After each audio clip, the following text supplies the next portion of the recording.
ಪಾಟ್ನಾದಲ್ಲಿ ಆಭರಣ ಅಂಗಡಿ ದರೋಡೆಗೆ ಯತ್ನ. ಇಬ್ಬರು ಮಹಿಳೆಯರನ್ನು ಹಿಡಿದು ಧರ್ಮದೇಟು ನೀಡಿದ ಸ್ಥಳೀಯರು. ಪೊಲೀಸರ ವಶಕ್ಕೆ ಆರೋಪಿಗಳು.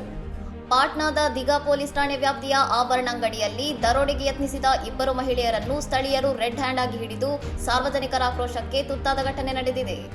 ಅಂಗಡಿಯ ಮಾಲೀಕ ರಾಜೇಶ್ ಕುಮಾರ್ ಅವರ ಮೇಲೆ ಸ್ಪ್ರೇ ಬಾಟಲಿಯಿಂದ ಹಲ್ಲೆ ನಡೆಸಿ ದರೋಡೆ ಮಾಡಲು ಯತ್ನಿಸಿದ್ದ ವೇಳೆ ಮಾಲೀಕರ ಕೂಗಾಟಕ್ಕೆ ಎಚ್ಚೆತ್ತ ಸುತ್ತಮುತ್ತಲಿನ ನೂರಾರು ಜನರು ಅಂಗಡಿಗೆ ಮುತ್ತಿಗೆ ಹಾಕಿದ್ದಾರೆ.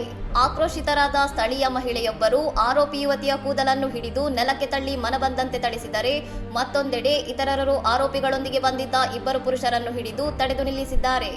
ಘಟನಾ ಸ್ಥಳಕ್ಕೆ ತಕ್ಷಣ ಧಾವಿಸಿದ ದಿಘಾ ಪೊಲೀಸರು ಉದ್ರಿಕ್ತ ಗುಂಪಿನಿಂದ ಆರೋಪಿಗಳನ್ನು ರಕ್ಷಿಸಿ ಠಾಣೆಗೆ ಕರೆದೊಯ್ದಿದ್ದಾರೆ. ಈ ದರೋಡೆ ಪ್ರಯತ್ನದ ಹಿಂದೆ ಯಾವುದೇ ದೊಡ್ಡ ಗ್ಯಾಂಗ್ ಕೈವಾಡವಿದೆ ಅಥವಾ ಇವರು ಮೊದಲ ಬಾರಿಗೆ ಇಂಥ ಕೃತ್ಯ ಎಸಗಿದ್ದಾರೆ ಎಂಬ ನಿಟ್ಟಿನಲ್ಲಿ ಎಸ್ಎಚ್ಒ ಅವನೀಶ್ ಕುಮಾರ್ ನೇತೃತ್ವದಲ್ಲಿ ತನಿಖೆ ನಡೆಯುತ್ತಿದೆ. ಅಂಗಡಿಯಲ್ಲಿದ್ದ ಸಿಸಿಟಿವಿ ದೃಶ್ಯಾವಳಿಗಳನ್ನು ಪರಿಶೀಲಿಸುತ್ತಿರುವ ಪೊಲೀಸರು ಕಾನೂನು ಪ್ರಕಾರ ಕಠಿಣ ಕ್ರಮ ಕೈಗೊಳ್ಳುವುದಾಗಿ ಭರವಸೆ ನೀಡಿದ್ದಾರೆ. ಇನ್ನಷ್ಟು ಸುದ್ದಿಗಳಿಗಾಗಿ ನೋಡ್ತಾ ಇರಿ ಸೌರಂ ಟಿವಿ.